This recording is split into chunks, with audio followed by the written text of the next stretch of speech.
여러분 안녕하십니까. MBN 뉴스와이드입니다. 오늘 주제는 저희들이 정유라 구속영장 기각부터 먼저 좀 해보도록 하겠습니다. 오늘 새벽에 법원이 이 최순실의 딸 정유라에 대한 구속영장을 좀 기각을 했습니다. 이 문제를 좀 짚어보죠. 잠시 속보부터 좀 전하겠습니다. 매티스 미 국방장관이 한국 정부의 사드 조치를 이해하고 신뢰한다라는 입장을 전했습니다. 사실 이 미국과 이 한국 간의 이 사드 문제가 6월로 예정됐던 한미 정상회담에 큰 걸림돌이 되지 않겠느냐는 시각이 많았습니다. 오늘 일단 미국의 국방장관이 한국의 조치에 대해서 이해한다는 입장을 표명한 만큼 조금은 좀 안심이 되는 분위기인 것 같습니다. 잠시 뒤에 이 문제 조금 더 자세히 저희들이 좀 짚어보도록 하겠습니다. 최순실 얘기로 좀 가겠습니다. 최순실의 딸 정유라가 오늘 새벽에 구속영장이 기각되면서 구치소를 나왔습니다. 과거 최순실이 있던 사무실 빌딩으로 들어갔는데 그 모습 먼저 잠깐 화면으로 보고 이경재 변호인의 얘기도 좀 들어보겠습니다. 네, 법원의 결정에 대해서 좀 어떻게 좀 판단하시나요? 네, 일단 많은 분들께 심려 끼쳐드리고 이런 일 벌어지게 돼서 정말 죄송합니다. 정말 죄송합니다. 그리고 앞으로 검찰 조사에 성실하게 임하도록 하겠습니다. 오늘 증거인멸 시도했다라는 보도도 나왔는데요. 독일에서 증거인멸 시도한 적이 있으신가요? 아니요, 그런 적 없습니다. 법원에서 이런 결정 내려줄 거라고 생각을 하셨어요? 전혀. 심정적으로 좀 다시 청구가 온다면 어떤 심정이시겠어요?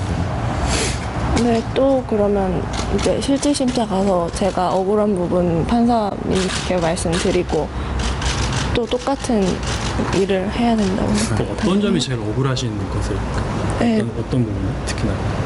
알지 못하는 일들이 많아서 그러니까 네, 그런 게 좀 억울하다기보다는 왜 몰랐을까 하는 그런 부분도 있고요. 그래서 많은 드릴 말씀이 없어서 네, 여쭤보시는 거에 다 정확히 되게 대답을 못 드리기 때문에 죄송하게 생각합니다. 정유라는 자기 일 때문에 여러 사람한테 상처를 주고 허탈감을 주고 해서 눈물을 흘리면서 반성을 한다고 얘기를 했어요. 예, 정유라의 구속영장이 기각된 상황에서 얘기를 좀 들어봤습니다. 백성훈 변호사님, 네. 왜 기각됐는가 하는 부분은 잠시 뒤에 조금 더 자세하게 이제 살펴보더라도 지금 정유라가 구속영장 기각 후에 기자들한테 하는 말 태도 그리고 네. 90도로 죄송하다라고 하면서 또 이제 사과하는 부분. 일각에서는 이게 기획된 거다. 내지는 이제 변호인의 코치를 받아서 조언을 받아서 하는 행동이다라고 보는데 어떠세요? 화면으로 보기에는 근데 저는 저게 진정성이 있는 것처럼 느껴지기도 하거든요. 그러니까 사실 입국했을 때 들어왔을 때 예. 공항에서 인터뷰하는 것들도 그렇고 변호사의 조력을 반드시 받은 내용이긴 합니다. 근데 이제 저런 태도까지 전반적으로 최대한 좀 몸을 낮춰라 정도의 조언을 했을 텐데 지금 정유라의 지금 영장실질심사를 받고 나와서 이제 지금 그 기자들의 질문에 답하는 모습을 보면 본인도 지금 굉장히 좀 답답하고 한 모습은 분명히 있는 것 같아요. 그리고 사실 정유라가 우리가 아는 것처럼 굉장히 이번 국정농단 사태를 촉발시킨 장본인 중에 하나입니다. 모든 국민들의 공분을 자아내고 그랬었는데 사실 지금 드러나 있는 혐의들의 위중함 관련해서는 좀 의문을 표시한 분들 꽤 있긴 했었거든요. 그러니까 지금 가장 중요한 것은 국민의 여론이다라고 판단하고 있는 것 같습니다. 그거는 아마 변호인들도 똑같이 그렇게 생각할 거고 그러다 보니까 정유라의 그런 부분을 코치를 했는데 거기에 또 정유라의 지금 어쨌건 계속 지금까지 편하게 좋게만 살아오다가 지금 갇혀보기도 하고 영장실질심사라는 걸 받아보기도 하고 본인 스스로도 참담한 생각을 많이 느낀 게 아닌가 그런 게 좀 결합이 된 그런 테러라고 생각이 듭니다. 구속영장 기각하고 나와서 죄송하다면서 국민들에게 사과를 했어요. 90도 굽혀가지고. 그러면 왜 공항에 인천공항에 들어왔을 때는 사과 안 했죠? 굽혀가지고. 그때는 이렇게 허리 굽혀가지고 사과하는 모습을 안 보이다가 구속영장 기각되니까 그 모습을 보였어요. 뭐죠? 일단은 그 공항에 처음에 귀국했을 때는 본인도 정말 사실은 처음으로 수갑도 채워지고 여러 가지 이제 그런 상황으로 전개가 됐지 않습니까? 당혹스러운 순간이었다. 그리고 앞으로 닥칠 일들에 대해서 당혹스럽지만 본인이 사실은 준비한 얘기들을 했지 않습니까? 그런 역할을 했지만 사실은 영장이 정말 발부가 되느냐 안 되느냐는 또 굉장히 중요했을 겁니다. 영장이 기각되면서 사실은 안도의 그런 마음도 들었을 거고요. 그렇기 때문에 그동안 변호인이 코치해준 또 변호인과 상의해서 최대한 국민들께 죄송한 마음을 표하고 몸을 낮추라는 얘기들을 아마 안도의 마음과 함께 사실 그러지 않았을까. 왜냐하면 정유라 씨가 그동안에 보여주던 모습은 항상 발랄하고 뭔가 자기 생각을 잘 표출하는 그런 모습이었지 않습니까? 그랬지만 마음속에는 사실은 인생 처음 닥쳐본 검찰에서의 구속영장 청구와 만일의 경우 발부됐을 경우는 바로 이제 구치소로 가지 않습니까? 그런 상황에 대한 두려움 속에서 있었지만 일단은 큰 안도의 마음 속에 이제 변호인의 그런 지적대로 이 행동에 옮긴 거다. 이런 생각이 들어갑니다. 혹시 그러니까 저것이 변호인의 조력을 받아서 뭔가 기획된 것이라기보다는 그냥 자연스럽게 나온 행동이다라고 그러니까 의심 어떤 뭐 재판 전략이라든지 아니면 뭐 이런 게 아니라 그냥 자연스럽게 나오는 모습이다 이렇게 생각하시는 분은 안 계세요? 그러니까 적응력이 굉장히 뛰어난 것 같습니다. 이 상황에 대한 판단 능력도 나이에 비해서 훨씬 뛰어난 것 같고요. 어저께 귀국했을 때 보였던 것도 약간 20대 여성으로서는 좀 천진난만하다. 정말 이렇게 엄중한 수사를 앞두고 저런 태도를 보일 수 있겠느냐고 했는데 무난하게 넘기고 나서 저는 이제 오늘 기각되고 나서 나오면서 했던 저런 말은 사실 뭐 기성에 큰 죄를 지는 사람이 영장실질 심사 받고 나와서 하는 말이지 않습니까? 검찰 수사에 성실히 임하겠습니다. 국민 여러분들께 송구하게 생각합니다.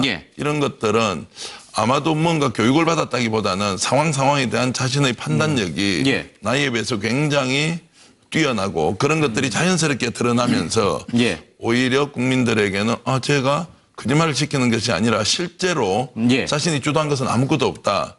그런 부분이 강부영 영장 전담 판사에게도 왔을 것이다. 그래서 어른들의 불장난에 의해서 희생된 20대 초반의 여성이다. 이렇게 이제 그냥 철없는 20대다. 뭐 이렇게 이제 이런 쪽의 이미지가 그런 결과로 일단 가는 것 같습니다. 일단은 구속영장의 요건이 형사소송법상으로는 4가지가 있습니다. 일단 첫 번째로는 범죄 혐의가 있어야 되고요. 두 번째는 주거가 일정하지 않아야 되고 그다음에 증거를 인멸할 염려가 있거나 도망할 염려가 있어야 됩니다. 그런데 정유라 씨가 나와가지고 한 이야기 중에 저희가 봤을 때 인상적이었던 거는 나는 도망갈 데가 없다. 이 이야기를 굳이 강조해서 했거든요.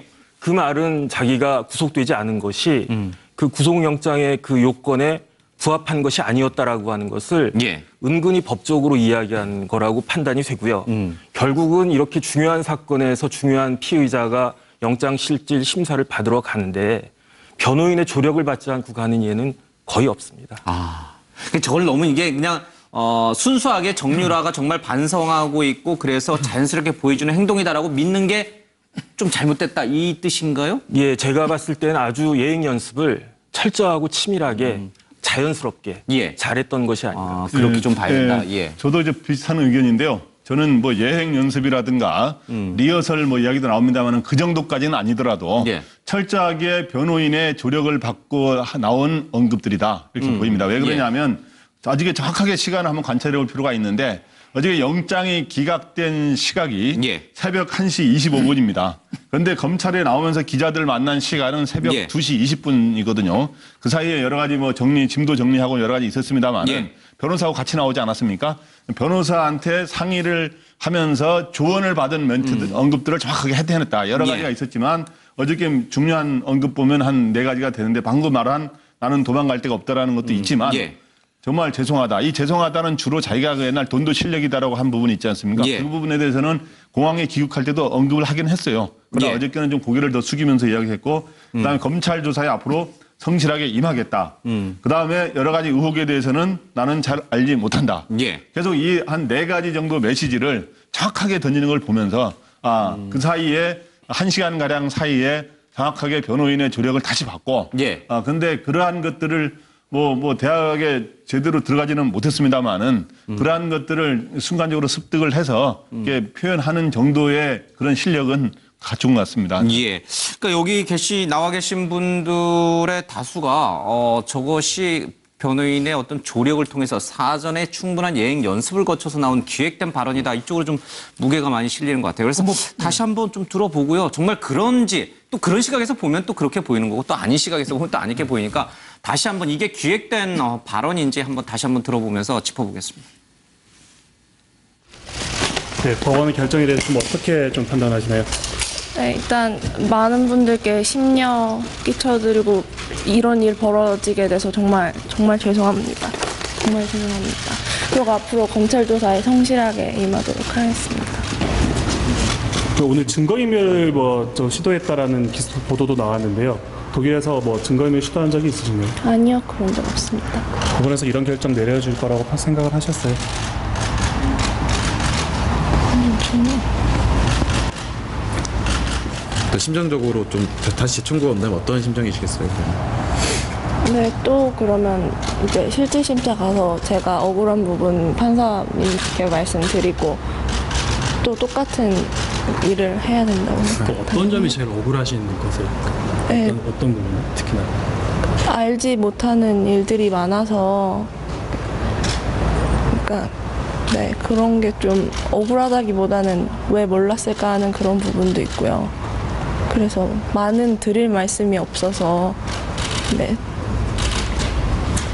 여쭤보시는 거에 다 정확히 되게 대답을 못 드리기 때문에 죄송하게 생각합니다. 예, 저 발언이 고도로 준비된 발언이다. 이런 쪽인 점. 저는 그렇게 봅니다. 그리고 고도로 준비된 게 나쁠 거 없는 거죠. 변호사 조력을 예. 받아서. 그리고 최순실 씨를 변호하는 이경재 변호사랑 같이 일하는 오태호 변호사라고 계신데 예. 그분이 덴마크 가서 면담을 했잖아요. 그 구금된 상태에서. 그러니까 준비가 많이 됐다고 봐야죠. 그리고 여기서 우리가 좀 생각해야 될 게 사람 미운 거하고 구속하고는 별개입니다. 예.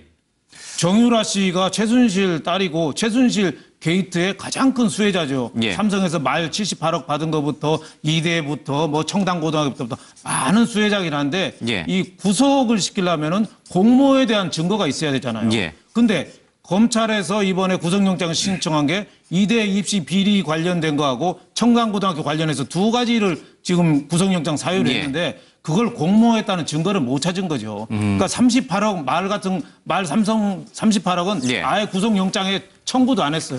그러니까 이번에 검찰 수사가 상당히 미진했다고 보고 그리고 또 정유라 씨를 뭐라고 할 수는 없는 게 정유라 씨 개인은 미울지 몰라도 이 공모에 대한 이제 21살짜리잖아요. 공모를 했다는 증거를 못 찾은 거니까 예. 어떻게 보면은 검찰이 충분히 수사도 못하고 증거도 못 찾았다. 저는 이렇게 봅니다. 더 제가 좀 말씀드릴 것 같은데요. 이 공모한 거를 입증을 못했다는 아닙니다. 그러니까 공모의 정도, 가담의 정도가 미흡하다고 지금 일단은 그러니까 법원에서 판단한 거고요. 그러니까 공모라는 게 뭔가 특별히 짜서 내가 이대 가려면 그럼 엄마가 넌 이런 걸 시키고 나는 이렇게 하고 이렇게 구체적으로 짜는 걸 넘어서서 일정하게 용인하고 묵인하는 정도만 돼도 공모 관계로 봐요. 다만 지금 일단 강부영 영장전담 판사가 보기에는 이대 학사비리 관련해서 주도적인 건 최순실이 한 거고 그러니까 엄마가 하라는 대로 그냥 따라한 정도. 본인도 알고는 있었지만 따라한 정도. 또 청담고등학교 그 공결 처리 관련해서도 그냥 자기 학교 안 가는데 그냥 엄마가 하는데 그냥 옆에서 따라한 정도. 그럼 가담 정도가 좀 중하지 않다라는 거죠. 그러니까 쉽게 말하면 범죄 혐의의 중대성 부분에서 탈락을 한 거예요. 그러니까 범죄 혐의 중대성 부분에서 탈락을 하게 된 거고 그다음에 그 나머지 부분은 또 이제 증거인멸의 우려 관련해서 얘기가 많이 나오잖아요. 근데 증거인멸의 우려도 이번에 덴마크에서 데려올 때 범죄인도 청구하면서 거기에 상세하게 일단 준비를 한 게 있어요. 그러니까 어느 정도 준비가 다 됐으면 인멸할 증거가 이제 딱히 그렇게 많지는 않다는 취지인 것 같고요. 그리고 도주의 우려 같은 경우는 지금 어쨌건 다시 들어와서 갈 데가 없는 것도 어느 정도 사실이긴 하니까 범죄 혐의 중대성이 사실 가장 중요한 부분이었는데 이번에 뇌물 부분하고 그다음에 국외재산 도피가 영장기재 범죄에서 제일 빠졌거든요. 그러니까 이 부분을 검찰에서 아직 제대로 입증하지 않은 상황이었기 때문에 이 두 개가 들어가지 않은 상황에서 가담 정도가 중하지도 않고 또 모녀 관계를 둘 다 구속시키는 것도 그렇게 흔치는 않은 일이거든요. 그렇다면 이런 여러 가지 종합해 봤을 때 검찰에서 수사가 아주 미흡했다라기보다는 이 뇌물 부분의 공모 관계나 그다음에 범죄 그 국외재산 도피 관련 부분에 대해서 명확하게 입증할 만한 증거들을 아직은 확보하지 못했다. 그런 부분 때문에 영장이 기각됐다고 봐야 될 것 같습니다. 그 엄마인 최순실이 구속돼 있는 상황이고 그리고 아이가 덴마크에 남겨져 있어. 이런 부분도 참작이 된 건가요? 네, 당연히 참작이 되는 거고요.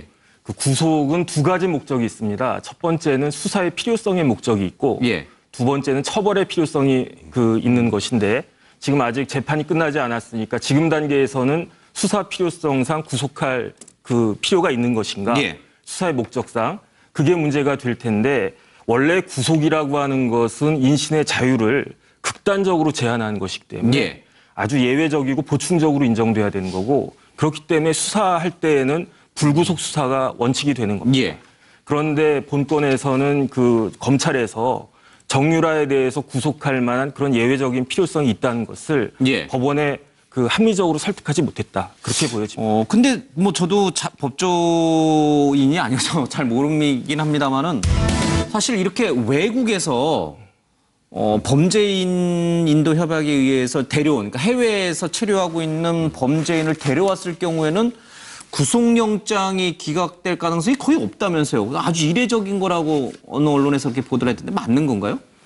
저희도 그런 사건을 몇 건 했었는데 외국에서 왔을 때 저희가 판단했을 때는 구속이 안 될 거라고 생각했던 사건도 사실은 구속이 됐던 적이 꽤 있습니다. 해외에 가 있는 범죄자를 잡아왔기 네네. 때문에 무조건 이거는 구속감이다라고 다들 보던데. 그런데 이 본건은 그 문제가 그 혐의가 된 범죄가 업무방해하고 그다음 위계에 의한 공무집행 방해입니다. 그런데 이 두 가지 범죄는 사실 법정 형량이 5년 이하 징역이기 때문에 다른 그 범죄에 비해서는 상대적으로 형량이 좀 낮은 범죄거든요. 알겠습니다. 예. 한 가지만 더요. 그렇다면은 이 검찰이 보강 수사를 통해서 영장을 재청구했을 경우에 발부될 가능성은 또요? 재청구를 할 때 범죄 구속영장 기재 범죄 사실이 추가가 돼야죠.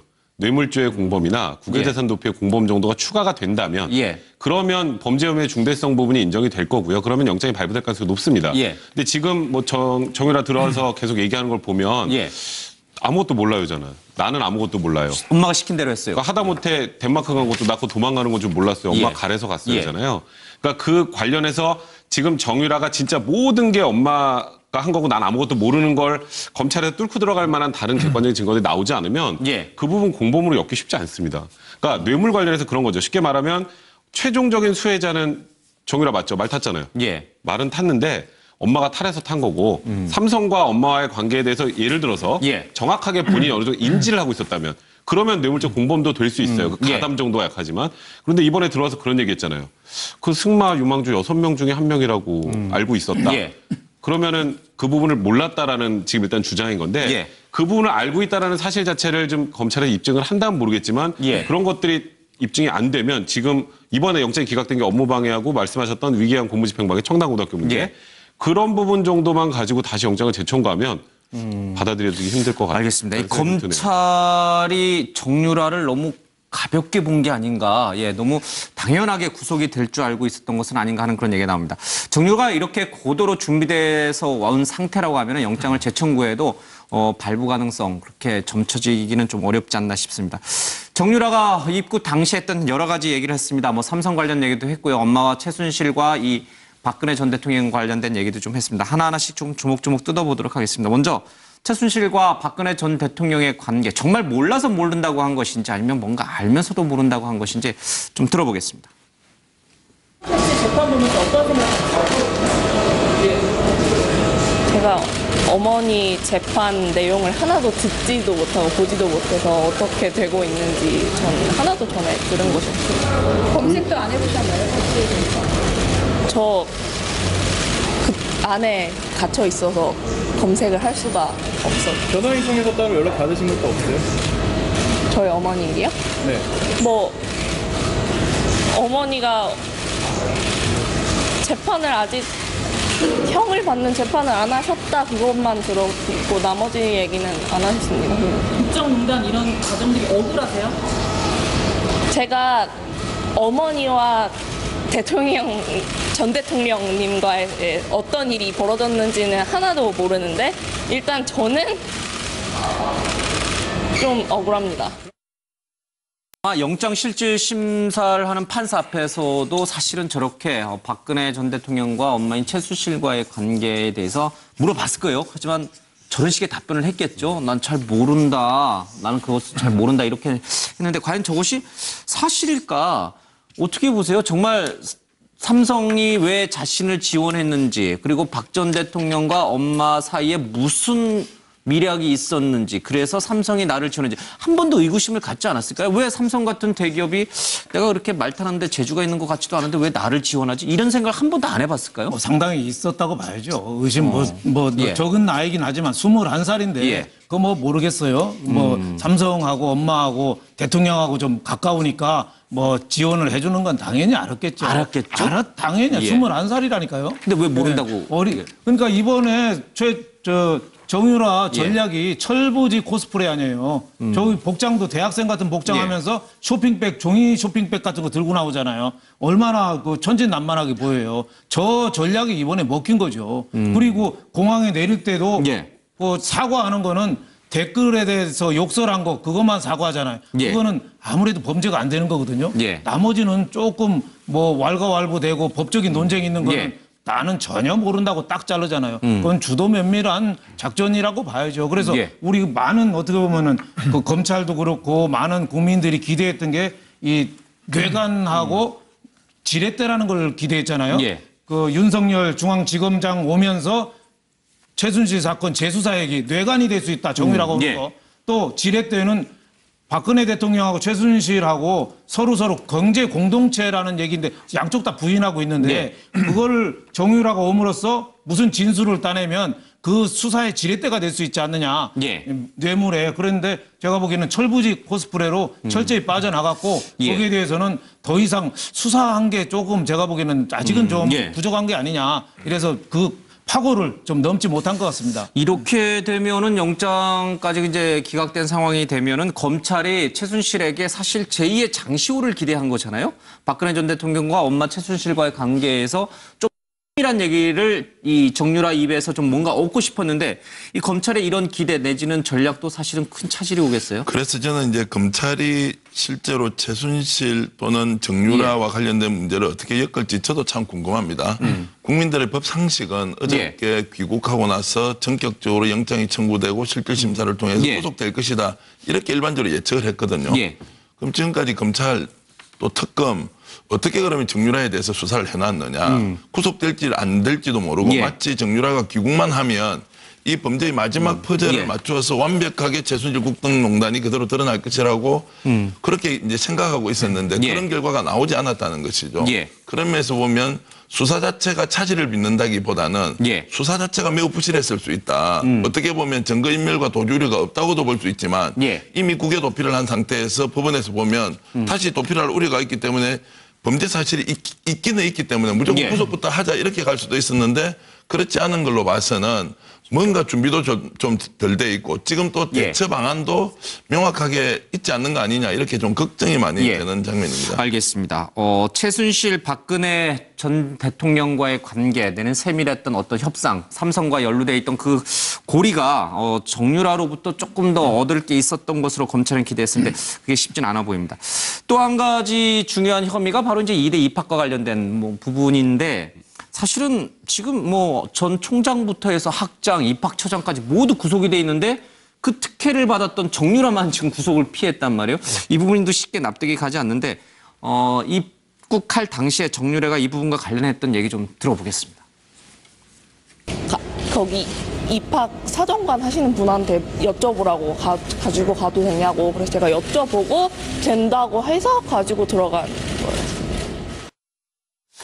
정유라가 저 부분과 관련해서도 엄마가 시킨 대로 했고 그리고 입학 사정관에게 물어보면서까지 확인을 했다. 그러니까 본인은 죄가 없다는 거예요. 네, 본인이 그러니까 이번에 오늘 이야기도 그렇고 기억하면서 한 얘기가 저는 변호인의 조력을 받고 다 예정된 발언이었다 이렇게 보는데 빠져나갈 구멍을 다 만들었는데 저는 제가 보기에도 딱딱 사실은 이건 거짓말일 수 있다라고 하는 거 드러난 게 한두 가지가 아니에요 지금 보면은. 어떤 가장 2대 입학만 하더라도 내가 대학에 가고 싶지 않았다. 그거는 가고 싶었는지 안 시켰는지 그거는 중요한 건 아닙니다. 근데 전공도 몰랐다. 말이 안 되는 이야기죠. 자기가 입학 사정관에서 입시 면접 보러 가면서 자기가 아무리 그래도 나이가 20살이 된 사람이 자기 전공도 모르면서 가고 그다음 나중에 리포트도 잘못된 리포트를 낸 거로 돼 있는데 리포트를 다른 사람이 그럼 냈습니까? 그럼 리포트도 무슨 과인지도 모르고 리포트를 낸다? 자기 말이 안 되는 이야기를 하고 있기 때문에 저는 누가 봐도 거짓말이다. 그리고 또 하나는 다른 거지만 자기가 어머니가 다 하는 대로 했고 개명도 어머니가 한 것이다 하는데 이거는 그 최순실 씨 측근인 노승일 전 부장이라 이런 사람들 보면 그렇게 엄마 말을 안 듣고 정반대로 이렇게 움직였다는데 왜 이런 데서 엄마 말을 이렇게 잘 듣는 거는 너무나 앞뒤가 안 맞다 이거죠. 그렇기 때문에 이런 게 있고 그래서 이번에 이화여대 입시 비리 관련해서 이화여대 관계자도 한 5분 가량이 아마 구속이 됐죠. 그리고 또 어머니도 이와 관련해서 구속돼서 지금 현재 이번에 7년 구형 받은 이런 입장인데 당장 이거에 혜택을 받은 이 정유라만 빠져나가는 이 모양새는 참 참 이게 아이러니예요. 참 이게 좀 모양 앞으로 이런 것들을 선례를 다시 이런 것들 재발 방지를 위해서도 이런 거에 대한 철저하게 다루는 게 좋지 않은가 이렇게 생각합니다. 엄마가 시키는 대로 했고 메달을 들고 가라고 해서 들고 갔고 내가 입학을 해달라고 로비를 하거나 부탁, 청탁을 한 것도 아니고 금품을 전달한 것도 아니고 얼핏 보면은 정유라는 죄가 없는 거잖아요. 아니 그러니까 국정농단과 관련된 최순실 박근혜 게이트는 일단 제쳐놓고요. 저 이제 젊은 여성이 학과를 모르고 대학에 입학한 아마 우리나라 건국 이래 최초겠죠. 대학생이 과도 가고 모르고 싶지 않은데도 그런데 본인의 레포트를 교수가 써줘서 그 교수는 구속이 돼 있습니다. 또 총장도 구속이 돼 있고 입학처장 구속돼 있고 최대 학장까지 구속이 돼 있는데 나는 전혀 모르고 대학 갈 마음도 없었는데 과도 몰랐다. 이렇게 하는 말은 새빨간 거짓말이죠. 그래서 우리가 이제 쏟고 있는 것인데 저는 이제 저런 것들이 상황의 적응력이 본인으로서는 굉장히 뛰어나다는 것을 보여주지만 저것을 저는 단점, 맹점으로 찾아서 집요하게 파헤쳐 들어가야 한다. 전혀 모르는 상태에서 대학에 갈 수가 있느냐. 그래서 그것을 어머니가 100% 다 하고 본인은 전혀 관여하지 않고 갈 수 있느냐.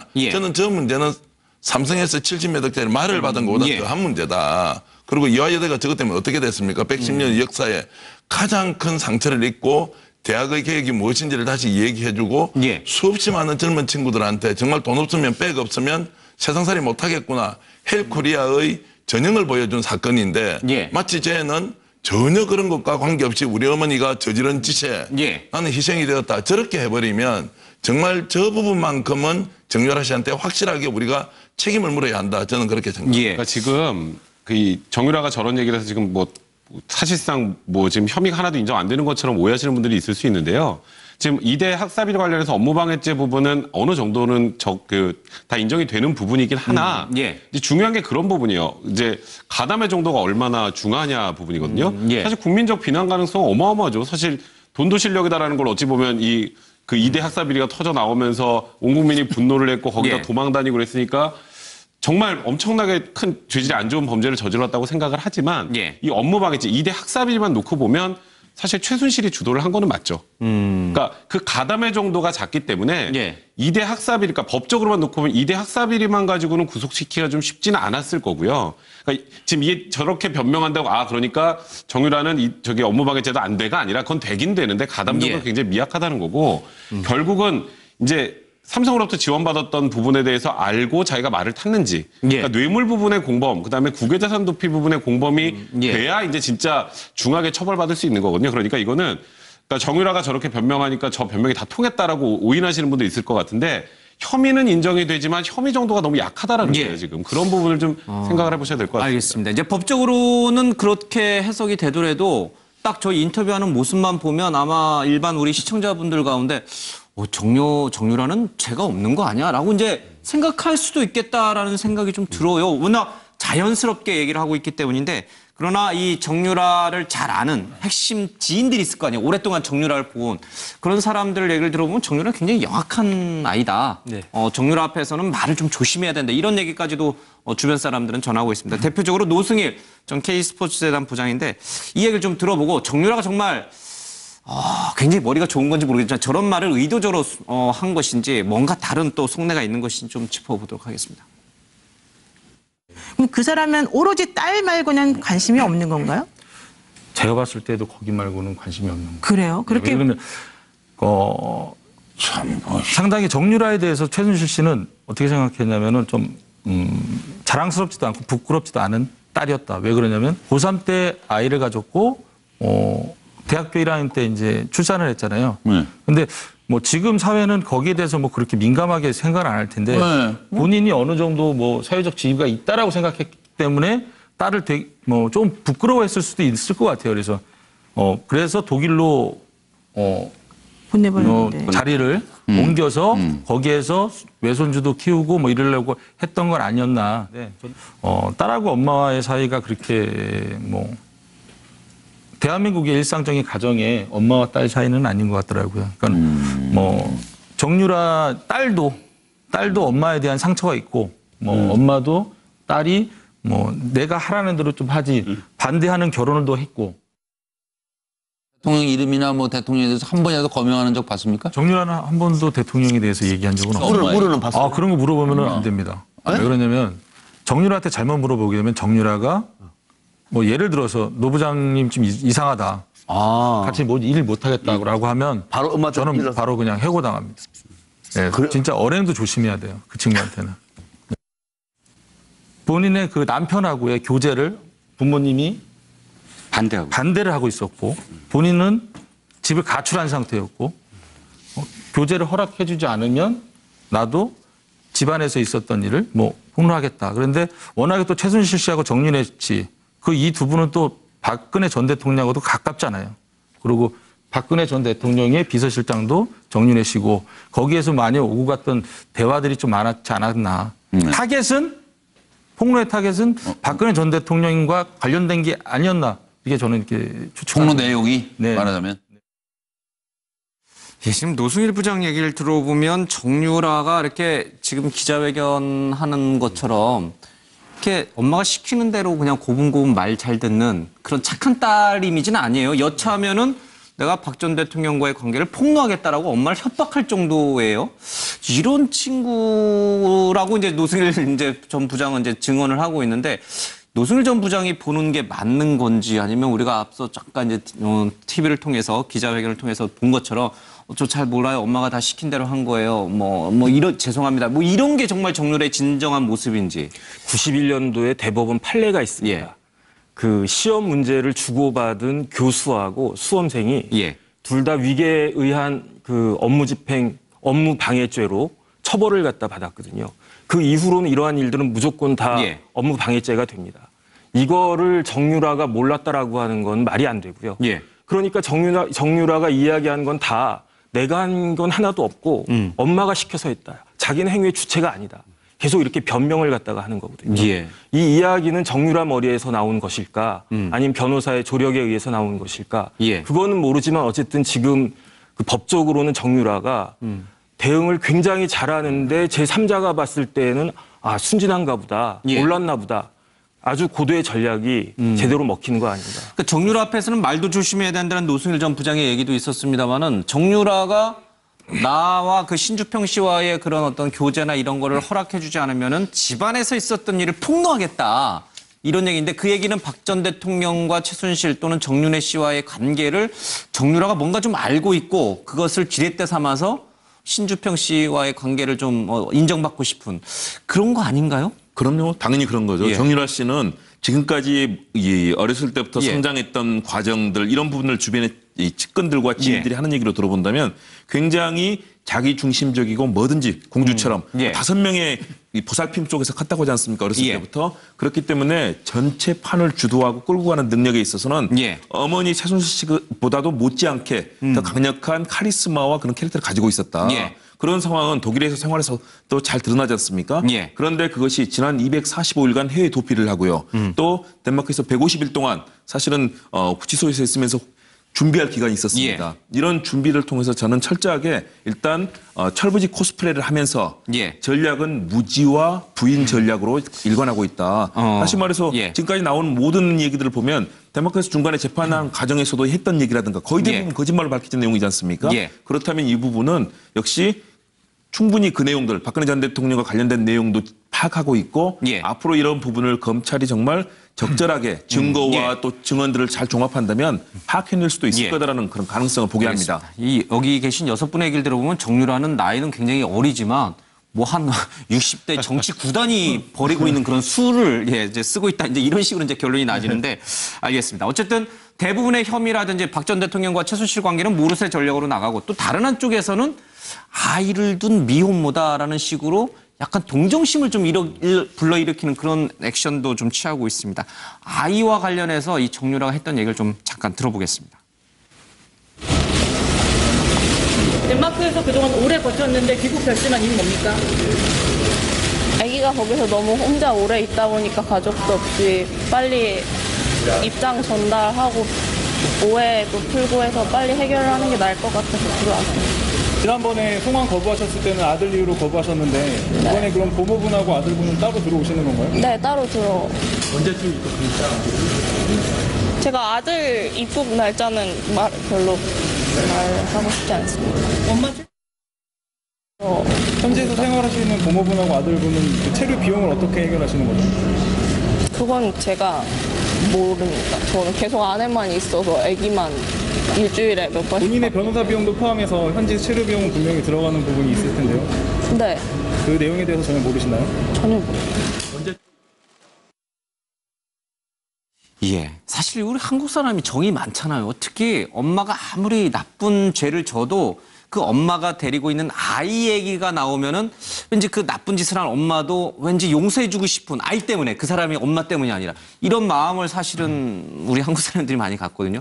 이 부분도 사실은 정유라가 전략적으로 이용하는 건가 그러면. 이번에 구속영장이 기각된 요인 중에 하나도 들어갈 수 있죠. 아이 돌볼 사람. 아이 돌볼 사람. 아이가 이제 2돌이 안 됐잖아요. 예. 그 아이를 그러니까 3대가 다 같이 들어가야 되잖아요. 예. 정유라 들어가면 정유라 애까지 데리고 들어가면은 영화 왜 7번 방의 비밀처럼 같이 살아야 되잖아요. 예. 애 클 때까지는. 그러니까 신주평 씨 있잖아요. 신주평 씨도 있는데 거기는 사실혼 관계이기 때문에 지금은 아마 보호자에서는 빠져있기 때문에 그거를 아직은 접견도 못해서 신주평 씨 쪽에서 접견이라도 하려고 지금 법적인 노력을 이제 시작하려다가 이 최순실 게이트가 나와서 지금 그것조차 못하고 있는데 그쪽에서는 집안 생활 수준의 격차가 너무 많이 나서 진작에 포기한 것 같아요. 보호자 그거를. 그러니까 이번에 아기가 굉장히 어떻게 보면 중요한 거고 최순실도 정유라 구속될 거라고 그랬잖아요. 삼성그룹의 회장도 구속되는데 우리 딸은 무지렁인데 아무것도 모르는 걸 무지렁이라 하잖아요. 무지렁인데 어떻게 구속을 편하겠느냐. 근데 이번에 아이가 어떻게 보면은 가장 큰 그 구속 여러 가지 사유는 있지만 하나의 중요한 사유가 됐고 저 최순실도 그렇고 정유라 씨도 그렇고 아이에 대해서는 최순실은 41살에 애가 없다가 41살에 시험관 아이로 정유라를 낳았잖아요. 그러니까 얼마나 애지중지했겠어요. 그러니까 자식이 아니라 어떻게 보면 신이죠. 신으로 모신 건데 어떻게 보면은 정유라도 덴마크 법원에서도 그렇고 국내 법원에서도 계속 아이 얘기를 하면서 모성애를 좀 자극한 거 아니냐 이런 생각이 들죠. 사실 정유라가 이번에 구속이 됐으면 아마도 신준평 씨가 양육자 변경 청구 같은 걸 했을 가능성이 좀 있어요. 자기가 애를 데려오겠다. 그래서 이번에 올 때 같이 안 온 거거든요, 아이랑. 그래서 인신구속 여부에 따라서 아이의 입국 여부를 결정하겠다는 얘기를 합니다. 이경재 변호사도. 그러니까 이제 불구속 상태가 됐으니까 언제 들어온지 뭐 언론에 밝히진 않겠지만 이제 곧 들어오게 될 거고요. 아까 말씀하셨던 것처럼 아이 관련 부분이 영장 기각의 주요한 사유가 됐을 가능성은 굉장히 높습니다. 근데 정유라가 아까 계속 지금 뭐 난 잘 몰라요 코스프레를 하고 있잖아요. 인천 공항에 들어와서 했던 거짓말 중에 가장 명확하게 거짓말로 드러난 부분이 저 부분이에요. 조금 전에. 애하고 부모 그 비용은 어떻게 저 잘 모르는데요. 변호사 비용은 저 잘 모르는데요. 그러니까 이제 보시는 시청자분들은 아 쟤는 진짜 너무 어려서 모를 수도 있겠다 생각하시는데 문제는 최순실이 한국에 들어오고 나서 정유라는 혼자 지금 독일에 남겨 있다가 덴마크로 넘어갔죠. 그죠? 근데 그때 혼자 있을 때 무슨 돈을 했나요? 누가 도와주는 사람이 있으니까 거기서 먹고 살고 했을 거 아니에요. 체류 비용이 한 달에 뭐 1억 원 가까이 들어갔다는 얘기도 나오는 상황인데. 철부지 왜 뭐 재벌집 아들들 뭐 이런 사람들 돈이 어디서 나오는지 모르고 흥청망청 쓰잖아요. 근데 자기 주머니에서 꺼내 쓰는 게 아니라 누가 줬으니까 쓸 거 아니에요. 정유라가 돈을 맨날 들고 다니면서 쓴 게 아니니까. 그러면 최소한 나중에 변호사 비용을 누구 돈으로 했는지 몰라도 최소한 누가 됐는지는 알 거거든요. 그러면 그 사람의 얘기가 나오면 그 다음에 최순실의 국외재산 도피와 관련된 부분이 드러날 수 있기 때문에 무언가 더 나갈 수 있는 것 그런 부분을 원천적으로 차단하는 거예요. 사실 정유라가 한국에 들어온 거는 그런 생각이 듭니다. 저는 구속이 설사 되더라도 제가 말씀드렸던 것처럼 굉장히 국민들로부터 비난은 많이 받고 있지만 업무방해죄 사실상 최순실이 주도했고 정유라는 그냥 엄마 하자는 대로 한 거. 그 정도면 가담 정도 낮으면 그렇게 많이 알겠습니다. 처벌되지 않는단 말이에요. 그런 것 저런 걸 다 감안한 게 아닌가 생각도 듭니다. 더 추가로 드러나는 것만 막자. 그러니까 나머지는 다 모르되.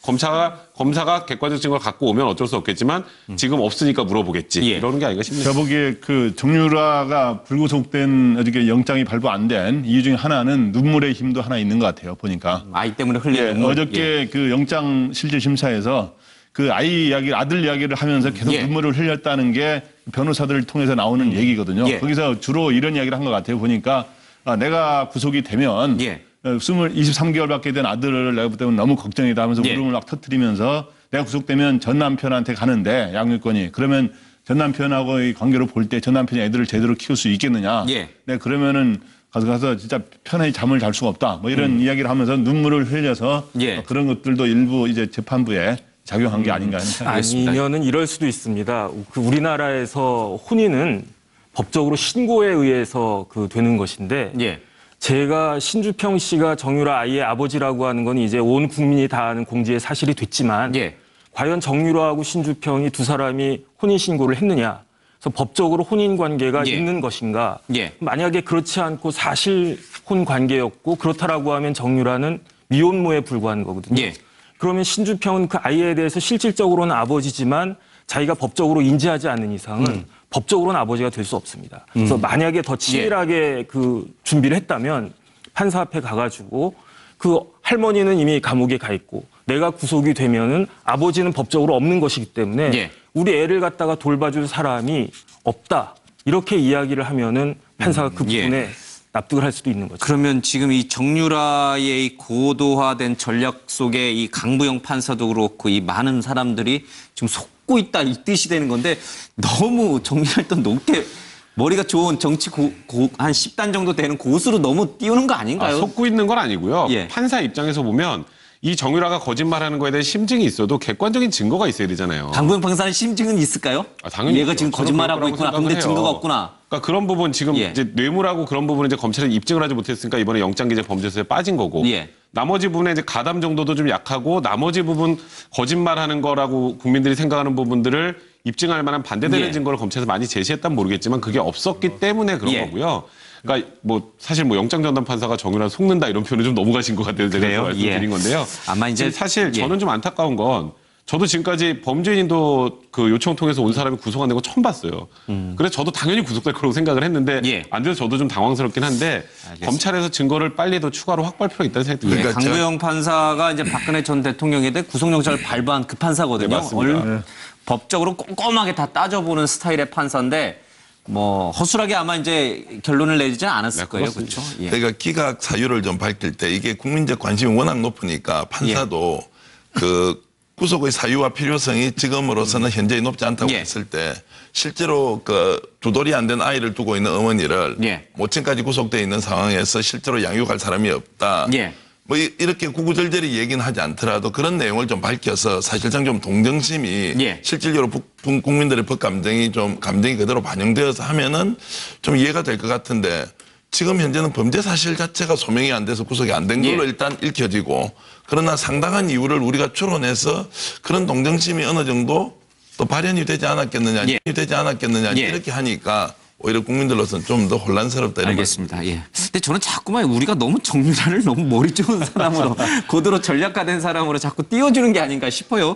그러지는 않을 것 같다는 생각도 좀 들긴 듭니다. 영장 기각에 대해서 사실은 지금 집착을 하다 보니까 그런데요. 알겠습니다. 강부영 판사의 그 기각 사유를 보면 역시 영장 청구된 범죄 사실이라는 핵심 강조가 있고요. 또 기본적인 자료들이 수집이 돼 있다는 점, 이 부분을 강조하고 있거든요. 그런 측면에서 본다면 지금 상황에서의 꼭 인신구속을 해야 되느냐, 인신구속의 그 중요성에 대해서 다시 한번 강조를 한 부분을 좀 주목할 필요가 있을 것 같습니다. 그러니까 불구속 상태에서 얼마든지 수사는 계속 되는 거고요. 또 우리나라는 연좌제가 없는 나라잖아요. 부모가 죄가 있다서 자식하고는 상관이 없으니까 최순실 국정농단은 아직도 국민들이 화가 나서 촛불의 열기가 아직도 사라지지 않았지만은 최순실하고 정유라하고는 별개다. 공모했다든지 여러 가지 좀 정황이 좀 더 구체적으로 증거가 닿아야지 정유라를 처벌할 수 있지 아직까지는 범죄자의 딸이지 직접적인 범죄 가담자라고는 나온 거는 아직은 확실하게는 없다 이렇게 볼 수 있겠습니다. 사실 뭐 우리나라가 이제 좀 더 지금도 이제 충분히 이제 많이 인권이라는 부분을 높이 평가합니다만은 명정 실질 심사 제도를 도입한 것 자체가 불구속 상태에서 가급적 많은 사람들이 재판을 받을 수 있도록 하자는 취지니까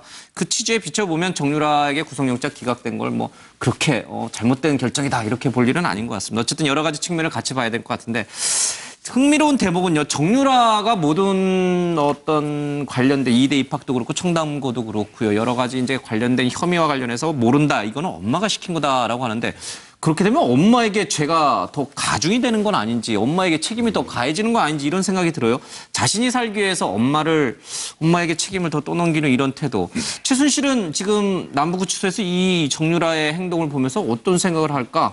좀 얘기를 좀 들어보고요. 최순실의 마음, 속내를 잠깐 좀 짚어보도록 하겠습니다. 비선 시스를 뽑으셨는데 지금 한 말씀 부탁드립니다. 한 말씀 하시죠! 대통령과 무슨 관계십니까? 국민이 누구한테 한 말씀 하라고! 이렇게 하면 아무 말도 안 할 겁니까? 국민 여러분께 한 말씀 해주세요. 뭐라고요? 죄송하다고요.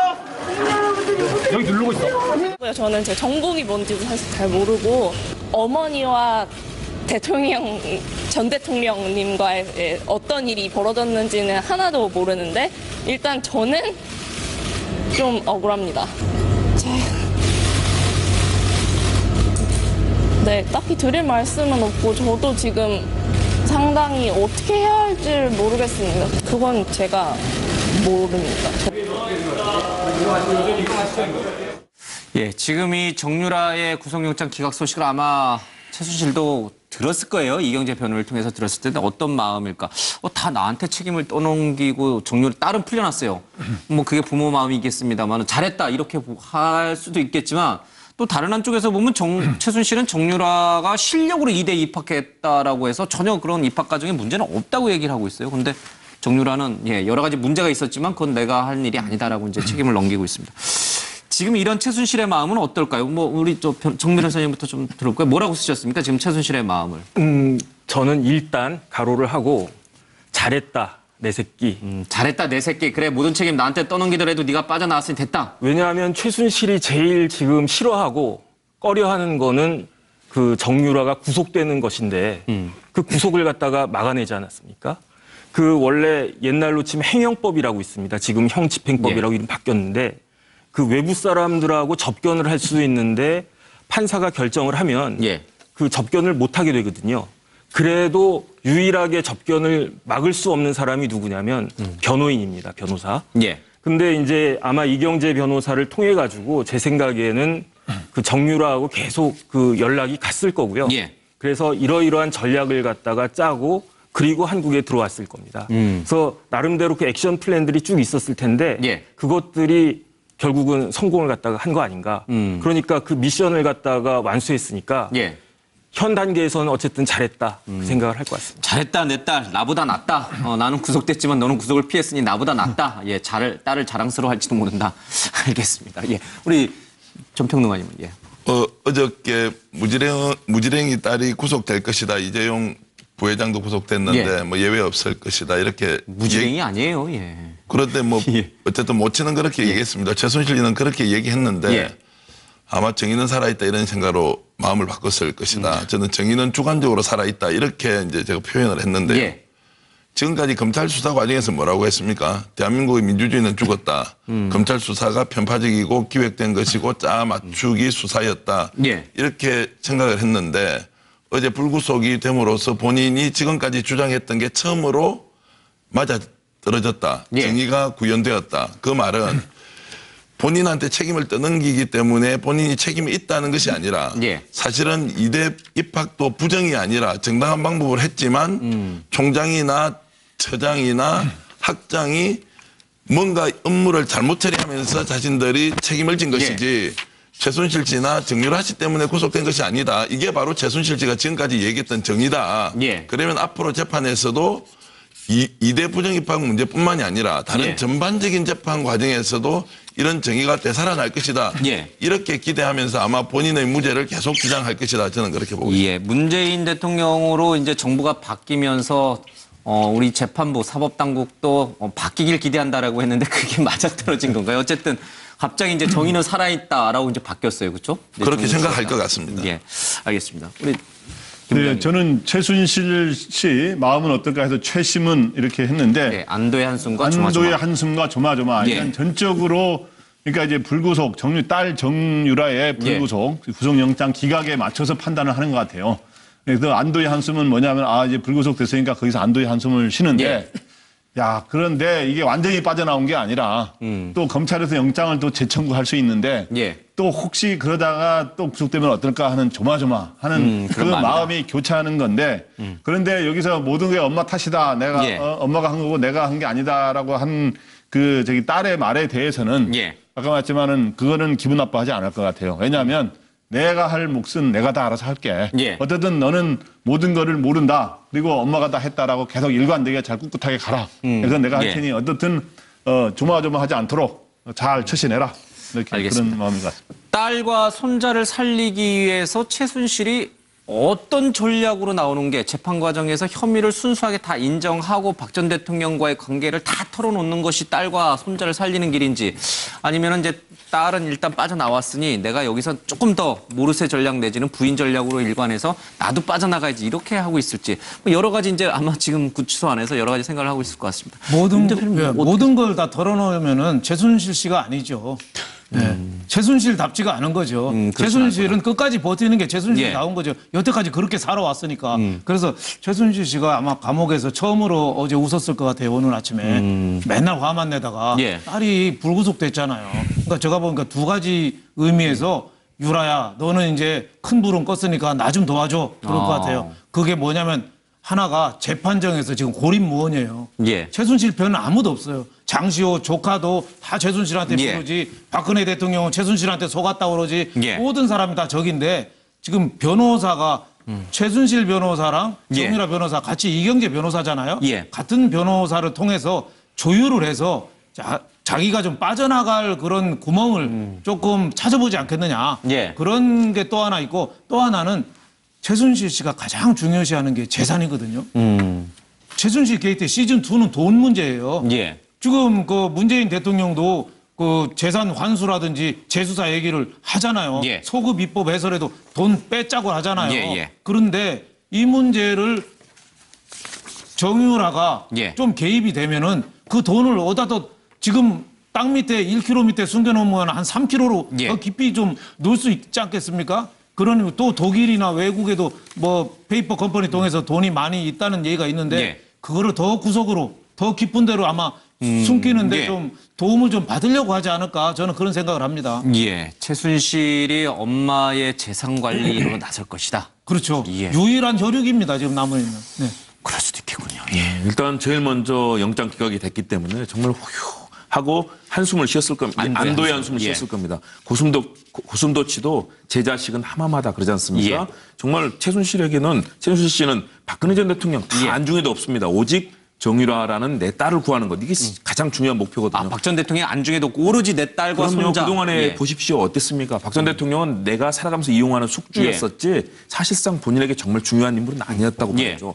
그런 측면, 그리고 또 하나는 역시 전전반측, 아마 구치소 내에서 잠을 못 자고 여러 가지 고민했을 겁니다. 첫 번째는 일단 유라를 확실하게 구해내야 된다. 유라는 여기서 벗어나게 된다. 두 번째, 나의 형량을 줄여야 된다. 내 형량 줄이기. 세 번째는 책임 떠넘기기. 박근혜 전 대통령, 또 조카 장시호 씨, 그리고 고영태 씨라든가 여러 사람들에게 계속해서 책임을 떠넘기면서 어떻게 이 상황을 딸인 정유라 씨와 자신의 이 안위를 적절하게 이 게임 이론까지 막 동원하면서 아마 구상을 하고 있을 정도로, 저는 최순실 씨는 역시 장악력이 뛰어나고 판을 그려보는 능력은 아주 탁월한 인물이라고 봅니다. 그런 고민하고 있을 겁니다. 대반전의 계기를 찾고 있을 것이다. 저는 그냥 내 코가 석자. 딸과 관계없이. 그러니까 정유라가 사실 구속될 거라고 생각했을 거예요. 최순실 씨도. 아마 이경재 변호사도 속으로 그렇게 생각했을 텐데 사실 예상 외로 지금 불구속 상태가 된 거거든요. 근데 정유라가 어쨌건 지금 이대 관련해서 엄마한테 떠넘겼다라고 하지만 실질적으로 떠넘긴 거 없어요. 금메달 엄마 갖고 가랬다라는 거 말고 이대 학장하고 뭐 이대 총장하고 뭐 엄마가 어떻게 얘기를 했고 이런 거 하나도 얘기 안 하잖아요. 떠넘긴 게 없어요. 생각보다. 가만 보면. 금메달 갖고 가라고 했던 건 다 알고 있었던 얘기예요, 이미. 그러니까 이미 알고 있던 것만 던져놓은 것뿐이고 정유라가 생각보다 준비가 잘 돼서 왔다는 건 들었을 거예요. 근데 이제 최순실 같은 경우에는 정유라는 사실 국민적 비난 가능성이 엄청나게 크지만 나중에 기소가 돼서 재판을 받아도 뭐 이거 제가 거의 단언해서 말씀드릴 수 있지만 그렇게 중형 선고되지 않습니다. 정유라 같은 경우는. 근데 최순실은 중형 선고돼 무기징역까지도 가능해요. 뇌물죄 같은 게 유죄가 나오면. 근데 지금 박근혜 전 대통령이야.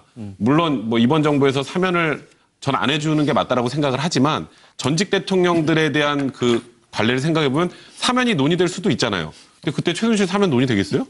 최순실은 이제 무기징역 받으면 그냥 거의 뭐 자기 삶 마지막까지 이제 사실 교도소에 살아야 되는 상황이 되기 때문에 이제 어떻게 하면 내가 빠져나갈지, 근데 어떻게 하면 내가 이 상황을 돌파할 수 있지? 그러니까 결국 말 그대로 지금 최순실 입장에서는 정유라는 좀 아픈 부분이긴 하지만 어차피 그렇게 중형 선고될 것도 아니라면 결국 내가 나와야 나중에 또 뭐 딸을 더 보살피고 할 거 아니에요. 그러니까 결국 지금 최순실은 이제 한숨 돌리고 내 코가 석자 이 생각하고 있을 것 같습니다. 이제 정유라는 이제 정유라에게 그냥 맡겨두고 그렇죠. 내 문제를 이제 해결하는 데 집중할 것이다. 어쨌든 이게 최순실 사태에 있어서 법적으로는 최순실 측에서 봤을 때 첫 번째 성공이거든요. 여태까지는 계속 자기들이 생각했던 것과 반대 나쁜 결과만 나왔다가 이제 드디어 첫 번째로 성공했던 그런 게 나왔으니까 그 점에 있어서는 아마 좋아할 겁니다. 알겠습니다. 마지막으로 한 가지만 더 짚고 이제 일반 정치 소식으로 좀 넘어가죠. 박근혜 전 대통령의 재판이 다음 주부터 이제 주 4회 정도로 하려고 재판부가 지금 기획을 하고 있는데 이 유영아 변호인부터 해서 이 박 전 대통령 측에서는 내보는 너무 힘들다. 허리도 아프고 뭐 건강 상태가 좋지 않다라고 해서 지금 반대를 했고 이 재판부로서도 딱히 방법이 없는 것 같아요. 박 전 대통령의 이런 전략이 시간 끌기 전략인 것인지 아니면 정말 몸이 좋지 않아서 그런 것인지 그 부분을 잠깐 좀 짚고 넘어가야 될 것 같아요. 박 전 대통령 이 정유라까지 들어온 상황에서 이제 속도감 있게 가야 되거든요, 재판이. 근데 이게 자꾸 늦춰져요. 근데 왜 재판을 4번 해야 될까요? 5번 하면 안 되고 7번 하면 그러니까 지금 6개월 안에 그러니까 선고를 내야 되기 때문에 4번을 하자는 거잖아요. 그 4번을 하게 된 이유가 박 전 대통령 측에서 지금 참고인 진술이나 모든 거 증거를 다 부동했기 때문이에요. 그것 때문에 불러야 될 증인도 많고 그러면 6개월 안에 끝나려면 최소 일주일에 4번 많으면 5번을 해야 되게 만든 게 박 전 대통령 측입니다. 그죠? 그러면 그 의도가 뭐겠어요? 줄여달라고 하면 6개월이 지나면 박 전 대통령하고 사실 이재용 부회장 같은 경우에는 박 전 대통령이 만약에 그 당시에 영장 청구했다가 기각됐다고 한번 가정을 해보세요. 그때 국민적 분노 어마어마했을 겁니다. 이재용 부회장 한 번 기각됐다가 다시 발부됐죠. 그래서 이 2명에게는 정말 아무 나머지 혐의 없이 전부 다 밀어넣었어요. 그러니까 관련된 걸 다 넣었단 말이에요. 지금 정호성 비서관 같은 경우에 또 구속돼서 6개월 더 있잖아요. 하나 남겨놓은 겁니다. 그거는 국회 출석 안 한 거. 이제 그런 것들을 남겨놓고 재판이 길어지면 더 연결할 걸 남겨놓는데 박 전 대통령과 이재용 부회장은 없어요. 그게. 그래서 박 전 대통령 6개월이 지나면 1심이 안 끝나면 무조건 보석을 풀어줘야 돼요. 그럼 시간 끌만 하죠.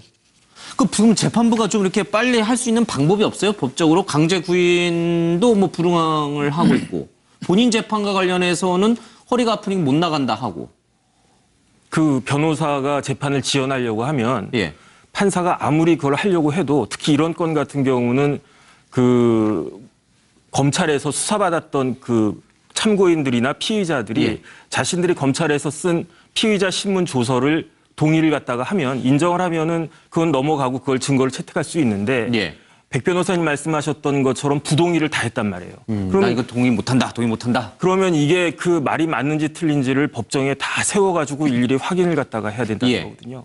그러니까 절대적인 시간이 사실은 필요하다는 거고요. 그 다음에 사실 그 재판을 특히 형사 재판을 하면 몸이 힘들기는 굉장히 힘듭니다. 그래서 일주일에 4번, 5번 또 박근혜 전 대통령이 나이가 벌써 60대 중반 그 신체적으로도 좀 그 되신 분 아닙니까?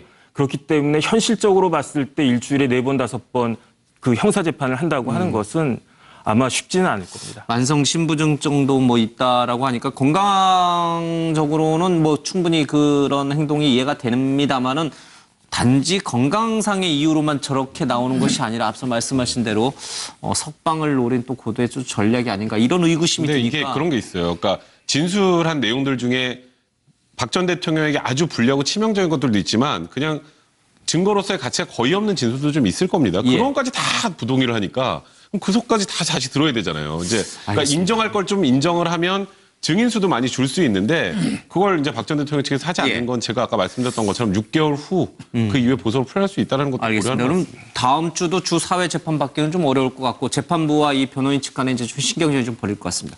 근데 그 재판 과정에서 박 전 대통령이 재판장에 들어설 때마다 유영아 변호인이랑 그 뒤에 있는 변호인들이 일어나가지고 인사를 하고 또 재판 과정에서 뭐 피의자라든지 뭐 이런 용어를 쓰지 않고 대통령님, 대통령께서 이런 표현을 이제 유영아 변호사가 써서 판사로부터 여러 번 지적을 받았어요.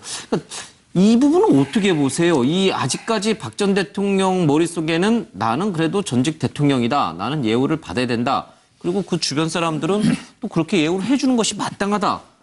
이렇게 지금 인식을 하고 있는 건가요? 좀 나쁘게 얘기하면 취향이고요. 취향. 뭐 좋게 얘기하면 전직 대통령에 대한 예우다 뭐 이런 것인데 뭐 법정 안에서는 어쨌든 피의자 신분으로 하는 것이니 그렇게 따라서 하라고 이제 판사가 얘기하는데도 피고인이란 말을 맨날 쓰시는 분들일 텐데. 그러니까 이제 그런 것들이 이 재판 자체가 정치 재판이다. 우리는 혐의 사실을 단 하나도 인정하지 않는다.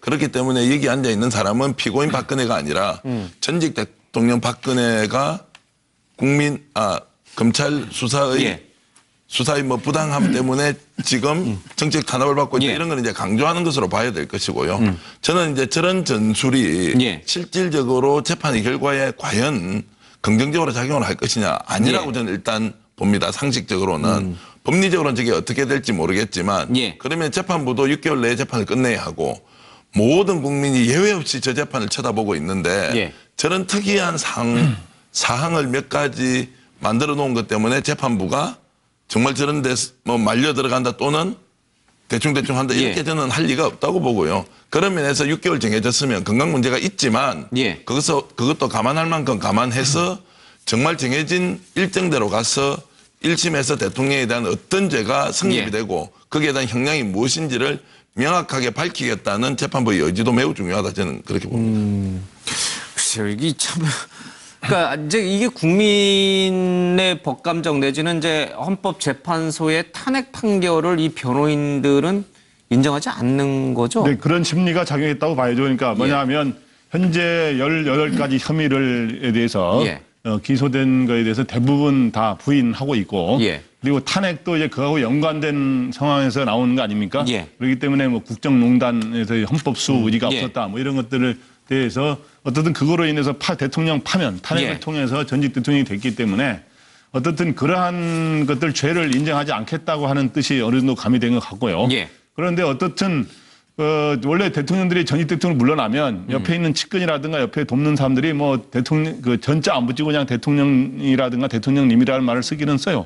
그런데 법정에서는 법의 용어가 있는 거 아닙니까? 그래서 그러면서는 재판장이 또 그런 용어 선정에 대해서 신경을 써달라고 하면은 법정이기 때문에 그거에 맞는 용어를 쓰는 게 원칙에 맞는 것이고 저기에서까지 사적인 자기 표현을 개인적인 자리에서 무슨 표현을 쓰는 상관은 없습니다만은 그래서 법적인 용어를 쓰는 게 저는 맞다고 생각합니다. 그 형사소송법상 검사에 의해서 소추가 된 사람을 피고인이라고 하거든요.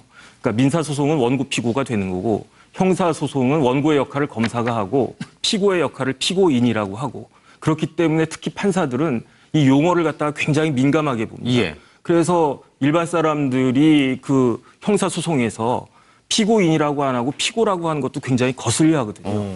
그런데 그 피고인을 보고 대통령님이라고 이야기를 하는 거는 좀 더 오바해서 이야기를 하면은 판사 입장에서는 법정을 갖다가 우습게 보는 것이 아닌가. 법정을 모독하는 형사소송법을 갖다가 아주 무시하는 거 아닌가. 그런 생각을 할 수도 있습니다.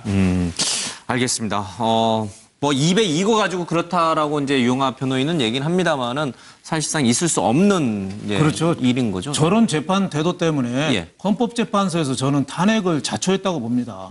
거기서도 좀 더 냉정하게 했어야 되는데 거기서도 대국민 어떻게 보면 성토하듯이 얘기했잖아요. 재판정을. 그러니까 재판정하고 싸워서 축구 시합하는데 주심하고 싸워서 이기는 사람이 어디 있습니까? 그 탄핵하기 하루 전날 5단 케이크 준비했다는 거에 기각된다고 그런 자세로 준비했으니까 오히려 재판 졌고 지금도 더 냉정하게 법리로 들어가야 되는데 우리 대통령님하고 뭐 피고 들어오면 다 일어서고 개인적으로 존경이야 얼마든지 해야죠. 자기가 모시던데. 그렇지만 재판정은 냉정해야 됩니다. 영화 왜 나는 부정한다 아우슈비츠 그 학살 그거를 부인하는 사람하고 재판할 때도 변호사가 원고를 얼굴을 안 쳐다봐요. 왜? 원고 쳐다보면은 열받아서 자기가 재판을 못 한다는 거예요. 그리고 또 증인도 아우슈비츠 학살자 피해자도 증인으로도 안 나와요. 왜? 증언하는 사람도 흥분하면은 제대로 말을 못해서 그 증거를 잘못한 반대로 얘기해서 뒤집어진다는 거예요. 그러니까 대통령 변호인들이 지금 시간 끌고 대통령 모시고 이런 것보다도 어떻게 보면 더 냉정하고 차갑게 법리로 들어가야지 그런 태도가 오히려 대통령을 길게 보면은 박근혜 전 대통령 도와주는 게 아니라 자꾸 수렁에 빠뜨리는 거죠. 알겠습니다. 좀 재판 과정을 좀 다음 주 또 지켜보도록 하겠습니다. 정치권 소식으로 가겠습니다. 지난 한 주 동안에 사실은 인사청문회 때문에 여러 가지 얘기들이 좀 많았습니다. 특히 이 김상조 공정거래위원회 위원장 후보자의 이 자질 문제가 논란이 되고 있는데 사실 김상조 후보자는 이제 청문회가 끝났기 때문에 좀 지켜보겠다라고 얘기를 하는데 아마 마음속은 새카맣게 타들어갈 거예요. 그렇죠? 저희들 김상조 후보자의 얘기 좀 들어보고요. 김상조 후보자 자진 사퇴하는 게 옳은 것인지 아니면 이대로 문 대통령이 높은 지지율을 근거로 임명을 강행하는 게 맞는 것인지 잠깐 좀 얘기를 좀 듣도록 하겠습니다. 김상조 후보자 얘기 들어보겠습니다. 신용카드 사용액이 너무 적다. 이렇게 적을 수가 있냐. 그런데 이제 본인 해명은 소득공제 한도 이내이기 때문에 연말정산 시 영원으로 신고했다. 이렇게 되어 있습니다. 제가 제자가 쓴 글을 봤어요. 대학교 다닐 때, 석박사 다닐 때 쓰던 가방을 지금까지 갖고 다닌다. 예, 제가 신용카드를 안 쓰는 게 아닙니다. 의원님들께서 생각하시는 만큼 그렇게 검소하게 생활하는 건 아닙니다만은 제가 최근에 와서는 정말 일주일에 100시간 정도 일을 하고 있는 것은 분명한 사실입니다. 저는 정말 52시간이 아니라 68시간으로만 근로시간이 단축되어도 굉장히 행복할 것 같은데요. 제가는 정말 최근에 와서는 돈 쓸 틈이 없어서 돈을 못 썼다라고 할 수가 있습니다. 3인 공조로 된 연구 실적물의 일부분을 고스란히 거의 100%대에다가 자기 이름으로 학술지에 게재한 것을 이걸 어떻게 정당화하실 수 있습니까? 저 보고서가 작성되고 난 다음에 저 산업노동연구라고 하는 그 학술지에 계셨던 분들이 저한테 그 논문을 이 학술지에 실어줬으면 좋겠다라고 저한테 요청을 한 겁니다. 기본적으로는 2000년에 쓴 글이기 때문에 지금과 같은 윤리 규정에 비춰본다면 미흡한 점이 있다는 것은 송구스럽게 생각을 합니다만은 다시 한번 말씀드리면 이거는 요청에 의해서 게재된 논문이고요. 그리고 노사정위원회의 승인을 받았습니다. 청문위원님들의 신중하고도 현명한 판단을 겸허한 마음으로 기다리고 있겠습니다. 제 인생의 가장 큰 교훈을 얻은 날이었습니다. 공정거래위원장으로 일할 기회가 만약에 주어진다면 이 교훈을 바탕 삼아서 저에게 주의적인 소임을 다하도록 하겠습니다. 또 여야가 어떤 의미에서는 서로 다른 어떤 입장에서 공의 기대와 우려를 표현해 주셨고요. 그런 어떤 기대와 우려가 조화를 이루는 지점에서 공정거래위원장으로 임명이 된다면 맡은 바 소임을 다하도록 하겠습니다.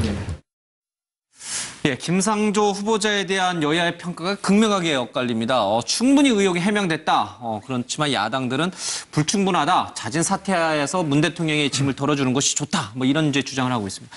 지금 김상조 후보자의 마음은 어떨지 우리 김 교수님부터 좀 들어보겠습니다. 네, 일단은 참담할 겁니다. 열심히 살아왔고 뭐 저도 현장에서 취재하면서 많이 봤지만 우리나라 경제에서 지배구조의 문제라든가 다양한 부분에서 정말 최선을 다해서 노력하는 모습을 봤고요. 뭐 연구비라든가 또 뭐 정부 지원 이런 거 없이 깨끗하게 살려고 노력했는데 또 여러 가지 나오는 것들 사실은 법적으로 어긋나는 부분들이 분명히 있었거든요. 그런 부분에 있어서는 참담한 모습을 생각이 들 텐데 그럼에도 불구하고 최소한도의 사회 관행에서 정말 낙마를 할 정도로 그런 결정적인 그런 흠들은 찾아내지 못했다고 봅니다. 그런 측면에서는 정말로 이제 우리 경제를 위해서 열심히 헌신하고 노력을 해서 좋은 그런 여러 가지 경제 정책의 이 견인차가 되겠다. 아마 그런 굳은 각오도 지금 하고 있을 거라고 봅니다. 김 의장님은 어떻게 생각하세요? 저는 그 심리는 두근두근이라고 했는데 앞으로 내가 이 인사청문회를 마쳐서 실제로 통과해서 이제 임명될 수 있을까 하는 두근두근. 아까는 조마조마, 최심은 조마조마라고 그랬는데 김심은 두근두근이라고 제가 표현했습니다.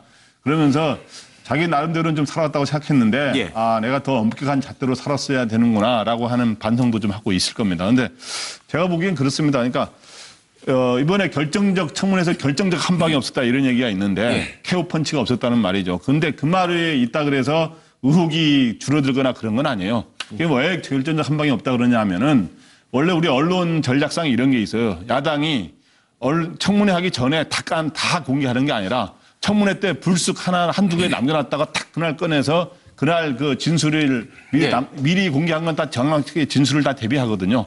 근데 그런 전략 측면에서 야권이 이번에 전략적으로 좀 약했다 이런 거지만 그러나 이 드러난 의혹이 사라지는 건 아니다. 지금까지 의혹이 크고 작은 의혹이 15개 넘습니다만은 그중에 다 확인된 건 아니고 제가 확인한 거로만 해도 한 5가지 정도는 분명하게 위장 전입이라든가 논문 표절 뭐 그다음에 다운 계약서, 부인 특혜 채용 뭐 이런 것들 한 5가지 정도는 분명히 나오거든요. 그래서 제가 보기에 그중에 특히 논문 표절 같은 경우는 세 사람이 공동으로 그 국책연구기관에 보고서를 제출한 거를 자기 이름만으로 다른 학술지에 쓰는 거는 그건 과거의 논문 표절에도 거의 있을 수가 별로 없던 얘기예요. 자기 표절 이야기 하나로 물러난 김병준 노무현 정부 때 전 부총리도 있는데 그런 측면에서 볼 때 제가 지금까지 인사청문 기사를 많이 현장 기자로부터 부장 활동한 다뤄봤습니다마는 김상조 이 위원장의 의혹은 그중에 굉장히 상위권에 속한다. 그렇기 때문에 그런 측면에서 그리고 이런 정도는 봐줘야 되는 거 아니냐고 하는 거를 하는데 뭐 그럴 생각 가질 수도 있는데 분명한 거는 노무현 정부 때 이걸 도입돼서 지금까지 하고 있는 상황에서 동일한 잣대를 들이대서 하면은 설득력이 있다 이거예요. 그런 측면에서 동일한 잣대를 들이대야 되고 그래도 나름대로 바르게 살아보려는 우리 주위에 뭐 공직을 바라지 않은 시민들도 보면 야, 나 세금 제대로 내야지 이렇게 하는 사람들 주변에 굉장히 많거든요. 그런 사람들을 좀 본받았으면 좋겠어요. 알겠습니다. 근데 김상조 후보자의 뭐 제자라고 하는 분이 이제 인터넷에 올린 글이 이제 화제가 되고 있는데 대학원생 때 갖고 다니던 가방을 지금까지 쓸 정도로 청렴 결백했던 스승인데 이렇게까지 도덕적으로 하자가 있는 것으로 매도당하는 게 너무 안타깝다. 이제 이런 얘기도 좀 했습니다. 우리 윤 대표님 어떤? 김상조 그 공정위 후보자를 두 가지로 나눌 수 있죠. 도덕성하고 업무 능력. 근데 도덕성은 나중에 얘기하고 업무 능력으로만 보면은 저분이 꽤 괜찮은 사람이에요. 저도 경제 기자하면서 쭉 보면은 시민운동하면서 처음에는 재벌 저격수 하다가 지금은 재벌하고 기업을 많이 이해해주는 이런 쪽에 있어서 제가 오늘 아침에도 어느 재벌 회장을 만났는데 김상조 저런 분들이 재벌 계약의 적임자다. 자기가 재벌 회장이지만 우리나라 재벌 이대로 놔두면 안 된다 이거죠. 우리나라 200대 기업이 다 재벌 계열 회사고 다 재벌 친인척이 하는 회사라 이거는 황제 경영은 더 이상 놔두면 안 된다 하는데 김상조 저 후보가 어떻게 보면 개혁에는 제일 적임자고 청문회 때도 참모 도움 안 보고 자기 힘으로 얘기하잖아요. 굉장히 능력은 뛰어난 사람인데 다만 이제 도덕성으로 문재인 대통령이 5가지 비리 얘기하는데 거기에 뭐 부동산, 세금, 위장 전입, 논문 표절 4개나 들어가서 5가지 중에 4개나 군대만 빼놓고 다 들어갔어요. 그래서 도덕적인 거는 조금 내가 뭐 하자는 있는지 모르는데 다만 그래서 저는 세종대왕 때 황희정성 세종대왕이 훌륭하지만 황희정성이 그때 잘 받쳐줬거든요. 영의정으로. 근데 그때 사헌부에 의해서 최고 뇌물수수 뭐 관직 알선 뭐 해가지고 최고로 탄핵을 많이 받은 사람이 황희정성이에요. 그래서 저는 김상조 위원장 후보도 좀 도덕적으로는 좀 문제가 있더라도 자신의 업무 능력이 좀 뛰어나다면 황희처럼 쓰자. 그냥 한번 써보는 것도 어떠냐. 제가 뭐 별로 잘은 모르지만 그냥 추천을 한번 해봅니다. 알겠습니다. 황희정승처럼 자질을 좀 보자. 갑자기 황희정승도 그런 과거에 그런 일이 있었던 거 새삼 또 다시 알게 되네요. 전평론가님 어떻게 보십니까? 문재인 정부 또 시민운동가 출신이라는 것 때문에 이제 몇 가지 도덕적으로 문제가 있다는 것에 대해서 뭔가 좀 불편하다. 이제 어쩔 수 없는 것이냐 아니면 저 정도면 물러서야 되는 것이냐 또 공정거래위원장이라는 자리가 장관급인데 정치인으로 볼 거냐 아니면은 시민운동가 출신의 실전적 학자가 들어가는 공간에 저 정도면 충분히 넘어갈 수 있지 않느냐. 저는 각자 주장이 다 뭐 정당하다고 보고요. 중요한 것은 어제 김상조 위원장이 민주당의 당론에 따르겠다고 했던 부분을 저는 좀 더 넘어서야 한다. 왜냐하면 시민운동가 출신이기 때문에 자신이 가장 아프게 느꼈던 그 말의 출처가 어디냐. 즉 저는 야당과 국민들 중에서 이런 생각을 하는 분이 있다는 겁니다. 그러면 성공하는 공정거래위원장이 되기 위해서는 오히려 민주당의 당론에 따라갈 것이 아니라 국민이 어떻게 생각을 하는지 또 본인의 흠결이 있다고 하는데 충분히 해명이 안 됐다고 하지 않습니까? 그런 부분에 대해서 저는 야당 청문위원들 좀 찾아가서 적극적으로 설명을 좀 더 해라. 그렇게 해서 성공하는 공정위원장이 이제 중요하기 때문에 그런 면에서 좀 야당과 국민의 뜻에 따라서 움직일 필요는 있다. 그래서 본인이 끝까지 포기하지 말고 의혹이 해소되지 않았다는 부분을 이제 기다려보겠습니다가 아니라 스스로 먼저 나서서 그 질문을 던지는 사람들에게 직접 찾아가서 설명하고 양해를 구하는 것. 그리고 하나만 더 덧붙이면 참담한 심정, 본인이 얼마나 억울하겠습니까 사실. 그런데 지금까지 우리 사회에서 재벌 저격수로 활동했던 김상조 교수님 때문에 또 억울했던 수없이 많은 사람이 있습니다. 그런 것들을 한번 역지사지의 자세로 생각을 해보면서 정말 균형 있는 공정거래위원장으로 국가 발전에 아주 주역이 되기를 그렇게 기대해 보겠습니다. 김상조 후보자가 개별적으로 야당 의원들을 직접 접촉을 해서 충분히 또 의혹을 추가적으로 해소하는 것도 뭐 필요하겠습니다만 이미 야당은 뭐 사실상 이미 마음을 굳혀놓은 것 같아요. 쉽게 이제 김 후보자의 말을 좀 듣지 않는 것 같은데 이렇게 되면 어떻게 되는 겁니까? 문재인 대통령의 이 선택지가 무엇일지가 이제 관심이 가는데 이대로 밀어붙이자니 이제 여야 간의 이 협치는 사실 물 건너 가는 게 될 거고 그렇다고 받아들이자니 초기 내각의 이 뭔가 이 누수가 발생하면서 국정 운영 동력이 조금 떨어질 수도 있고 굉장히 고민스러울 것 같아요. 이것도 아마 김상조 후보자도 알고 있겠죠. 네. 예. 그 김상조 교수는 사실은 많은 사람들로부터 그 존경을 받던 분이었습니다. 예. 그런데 이제 어떻게 보면 민낯이 좀 드러났다고 볼 수 있는데요. 그 공정거래위원장이 되던 안 되던 사실은 흠집이 난 거는 사실이 된 거고 아마 밤잠을 자면서 내가 왜 이걸 한다고 했을까 그런 후회를 갖다가 할 수도 있을 것이고 그런데 공정거래법의 정식 명칭은 독점 규제 및 공정거래에 관한 법률입니다. 예. 그러니까 공정거래보다 더 앞서 있는 게 독점 규제거든요. 그러니까 발음하기 편해서 이제 공정거래법이라고 하고 공정거래위원장이라고 하지만 법으로는 독점 규제가 불공정거래 행위보다 훨씬 더 중요하다고 생각을 하는 거거든요.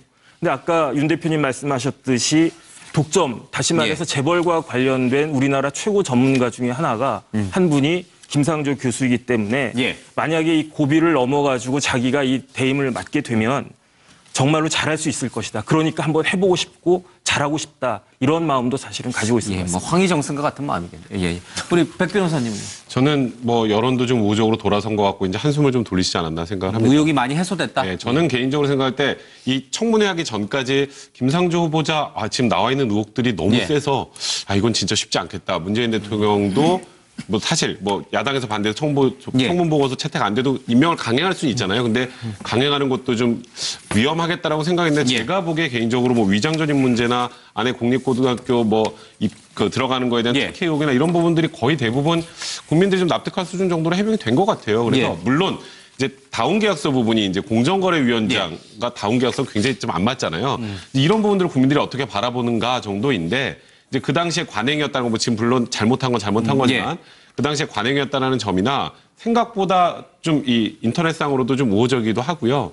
또 문재인 대통령의 지금 국정수행 지도가 워낙 높은 상황이지 않습니까?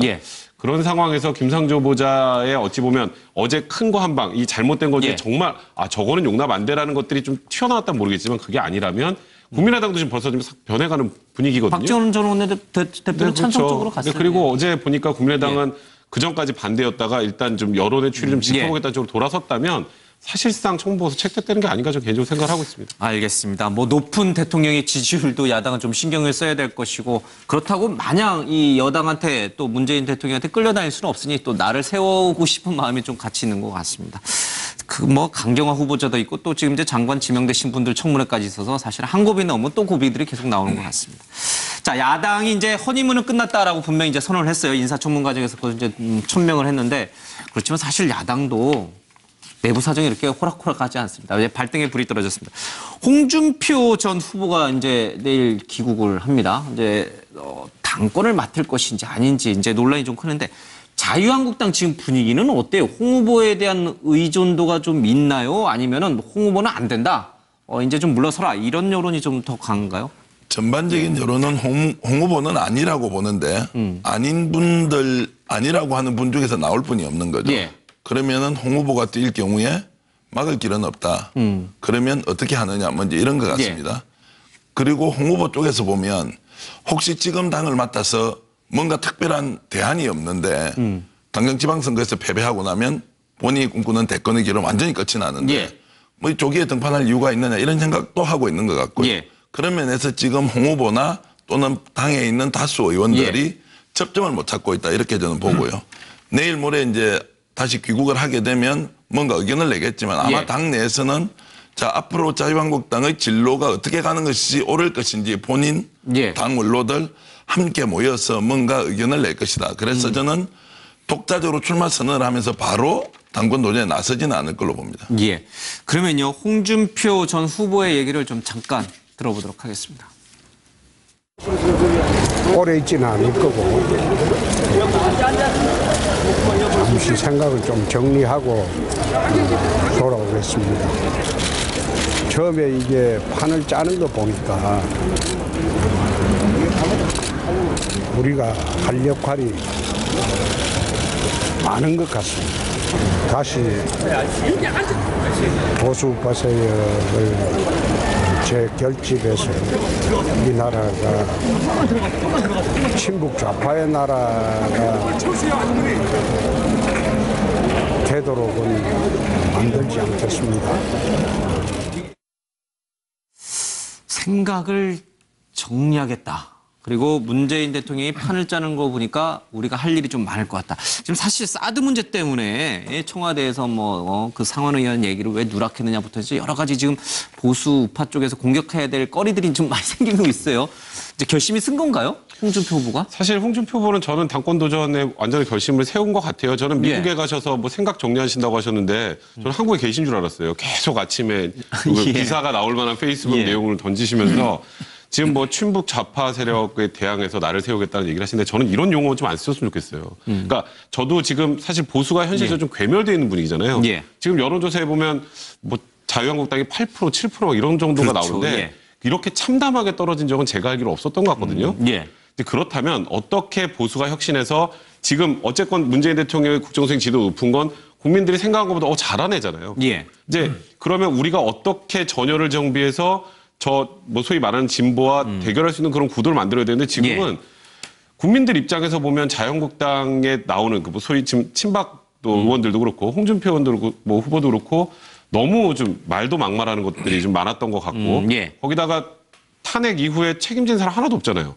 그러니까 뭔가 책임지는 모습도 보여준 적이 없고 또 얼마 전에 뭐 당비 뭐죠? 세비 반납한다는 것도 그날 직전에 뭐 법안 내가지고 또 안 하고. 그러니까 뭔가 꼼수만 하는 정당으로 보여요. 자꾸 국민들 입장에서. 그러니까 홍준표 후보가 뭐 지금 당권 도전하는 거에 대해서 제가 뭐라 할 건 아니지만 하실 거면 정말 보수가 보수다움을 보여줄 수 있는 정도로 쇄신하지 않으면 사실 저는 지금 누가 당대표가 돼도 자유한국당의 운명이 밝아 보이진 않습니다. 자유한국당의 지금 가장 큰 어려움은 뭔가 이 중심이 될 만한 인물, 그래서 차기 선거를 좀 끌고 가줘야 될 만한 그런 인물이 보이지 않는다는 거잖아요. 홍 전 후보가 그 역할을 좀 할 수 있을까요? 홍 전 후보가 정치적인 감각은 아주 뛰어납니다. 승부수를 던지고 현재 판이 결국은 문재인 대통령을 중심으로 한 이번 정권교체 중심들이 지금 과거에 보수정당이었던 한나라당, 새누리당 그리고 현재 자유한국당의 흐름과는 다르게 가고 있다고 보는 거거든요. 그래서 좌파 얘기를 계속하고 하루에 뭐 거의 페이스북에 2건씩 올리면서 한 내용이 뭐 호남 1, 2중대라든가 또는 친박에 대한 또 아주 이 경멸감 이런 부분들 한 3가지 정도로 지금 본인의 생각을 표출하고 있는데요. 결국은 그동안에 보였던 자신의 이 정치적인 능력이 충분히 이를 감당할 수 있다고 보는 거고요. 저는 그 부분을 새로운 보수의 가치, 과거의 보수의 그런 색깔론이라든가 또 지역감정 이런 부분들을 같이 자극하면서도 더불어서 새로 나가야 될 박근혜 전 대통령 이후에 이 보수 진영에 대해서 본인이 중심을 만들겠다는 신보수주의의 가치들을 아마 생각을 했고요. 그리고 와서 그런 중심의 결절점을 만들겠다. 왜냐하면 지금 자유한국당이 거의 가장 낮은 건 7%까지 떨어졌지 않습니까? 아마 사상, 보수 진영이 이렇게 사상 취약에 몰락을 한 것은 정말 충격적인 일일 텐데요. 이런 부분에 대한 구심점 역할을 충분히 하겠다는 자신감을 갖고 있는 것 같습니다. 이 부분 과연 어느 정도 친박의 세력과 부딪히면서 정치적인 이 흐름을 만들어낼 수 있을지 그 리더십 결과를 좀 봐야 될 것 같습니다. 그래도 뭐 어찌됐든 대선 패배의 책임은 져야 될 거 아니에요? 대선 패배에 이제 책임을 누가 지고 그런 모습을 보여야 되는데 후보가 24% 득표하고 이제 두 갈래 평가가 있는 거 아닙니까? 그러니까 이제 당의 지지율이 아까 말씀 10% 정도 좀 넘는 왔다 갔다 하는 수준인데 24% 득표에 따라서 가능성을 보여준 거라는 시각이 있는 한편 또한 문재인 대통령이 41%를 득표했는데 너무 큰 표 차이로 진 거 아니냐 2등이지만 이런 그래서 책임을 져야 되는 거 아니냐 두 갈래 시각에서 당이 살아나려면 아까 말한 것처럼 제대로 된 지도자가 있어야 돼요. 그런데 지도자가 지금 홍준표 전 지사 왜 다른 사람이 있으면은 더욱 좋은 경우가 되는데 마땅한 사람이 좀 부각되지 않아서 지금 홍준표 지사가 제가 취재를 해보니까 출마할 가능성이 굉장히 높은 상황이고 현재 굳이 말하자면 친박계의 세는 지금 굉장히 약화됐어요. 오히려 1대1로 홍준표 전 지사하고 친박계 주자가 붙으면 대결하면 홍준표 전 지사가 좀 유리하다는 오히려 분석이 많은데 하나 변수는 제가 또 최근에 들었더니 나경원 의원이 지금 출마를 검토하고 있다고 그러더라고요. 그러니까 이게 친박이 아닌 데서 홍준표 전 지사 외에도 나경원 의원이라든가 다른 사람들이 출마를 준비하고 있기 때문에 실제로 또 표분산이 비박들 사이에서도 이루어져서 어떻게 될지는 이제 두고 봐야 된다 이렇게 뭐. 알겠습니다. 마지막으로 앞서 잠깐 이제 속보로 전해드렸습니다. 매티스 미 국방장관이 이제 사드 문제와 관련해서 한국의 입장을 이해한다라는 이제 얘기를 꺼냈어요. 한민국 국방장관을 만나서 한 얘기인데 뭐 문재인 대통령으로서는 참으로 이제 좋은 반응이 들어왔는데요. 그래도 좀 논란은 계속되고 있어요. 이 문제를 어떻게 좀 풀고 가야 될까요? 그러니까 저 미국이 매티스 장관이 사드 문제랑 잘 되고 있다는 말은 우리가 거기에 대해서 너무 현혹이 되면 안 됩니다. 뭐든지 정치인들은 립 서비스하고 속마음하고 다를 수가 있잖아요. 그러니까 일본 말로 혼내랑 다테마에가 다르잖아요. 겉마음하고 속하고. 지금 미국이 저런 점잖은 표현을 쓸 정도로 속마음이겠습니까? 제가 보니까 속마음은 화가 굉장히 많이 나 있어요. 아니 오늘 매티스가 그런 얘기도 했어요. 아니 주한 미군지 기구 한국의 중남부 지켜주는데 우리 돈으로 써서 하는데 왜 한국이 반대하냐 그 얘기도 했어요. 그거는 쏙 빼고 한국하고 잘 되고 있다만 우리가 하면은 큰 착각이다. 어떻게 보면은 한미 정상회담 지금 날짜도 미국에서 안 주고 있어요. 6월 말 한다는 것만 빼놓고 구체적인 날짜도 아직 없어요. 그러니까 더 좀 치밀하게 하고 안보에 대해서는 정략도 없고 반기문 사무총장하고도 뭐 엊그저께 얘기했습니다마는 거기에 대해서는 우리가 더 이상 논란을 빚는 건 옳지 않다. 국방에 대해서는 빨리 그거는 한 방향으로 해서 우리가 좀 빨리 정리를 해야겠다. 이걸 갖고 서로 네 편 내 편하고 싸우는 거는 경제는 다시 살릴 수 있지만 안보는 한 번 무너지면은 다시 살릴 수 없다. 사드에서 좀 더 신중한 판단이 요구된다. 저는 이렇게 봅니다. 알겠습니다. 전문의 선생님, 이 사드 문제를 계기로 사실은 국방개혁을 좀 가속하지 않겠느냐 뭐 이런 얘기가 나왔는데 좀 속도 조절에 들어간 것 같아요. 뭔가 누구를 징계하거나 뭐 이러지는 않는 것 같아요, 분위기가. 네. 지금 워낙 좀 그 국민들의 불안이 있지 않습니까? 문재인 대통령이 뭐 공수부 그 특전사 출신이시기도 하고 하지만 그렇지만은 일단은 대부분의 보수 쪽에서는 그 문 대통령에 대해서 불안해하는 그런 것들이 있는데 사드 문제가 딱 터졌을 때 역시나 하는 그런 마음들이 있었을 거라고요. 역시 불안한 부분이 드러났구나. 지금 문 대통령 지지율이 80%를 갖다 넘어서고는 있지만 왜 그 80%가 넘어섰겠습니까? 홍 후보나 아니면 다른 후보를 갖다가 지지했던 사람들도 상당 부분 넘어왔단 말이에요. 그렇지만 그 사드 문제를 딱 보고서는 이건 좀 문제가 있는 것이 아닌가 그런 생각을 갖다가 한 것 같고요. 그랬기 때문에 좀 수위 조절하는 것 같습니다. 알겠습니다. 나란 일이라는 게 이렇게 쉬운 게 하나도 없어요. 인사청문회도 그렇고 사드 문제도 그렇고 좀 현명한 리더십을 좀 기대하겠습니다. 뉴스와이드는 여기서 마치고요. 잠시 뒤 MBN 뉴스파에 이어집니다. 많은 시청 바랍니다. 고맙습니다.